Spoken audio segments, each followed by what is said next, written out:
for today's video guys. Pakita ko sa inyo guys. So, update tayo sa aking marang guys. Oh, yan oh. Tagal-tagal ko dito guys nagtatrabaho. So nagawa ko na talaga magpapabunga ng marang. So ito guys, tanim ko to guys. Galing Basilan to guys. Yung marang na to. Dinala ko dito bunga and then tinanim ko yung buto niya dito guys. So ito marami sana to guys. Kaso marami din na yung napunla ko. So ang natira dalawa. And then isa lang yung nabuhay. So ito guys oh. Pinuhusan ko na yan ng gamot guys. Kasi ang daming peste or bukbuk. So mapapansin nyo yan oh. Basa-basa pa siya.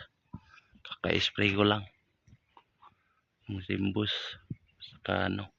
Pamatay na insekto. So sa wakas guys. May 4 na nabunga guys oh. Hi, sa wakas. Thank you Lord. Yan oh. Tanyan. Dami na. Magbubulaklak pa siya guys. So ibig sabihin lahat na sanga na to dahil may bulaklak may tendency siya magiging bunga. So kung ako sa inyo guys, try din ninyo magtanim kung may bakante kayong lupa. So ito guys, hindi naman tong lupa ko. Ang baga habang nandito tayo, edi atin paano pagka wala na, edi sa kanila na yan guys, diba?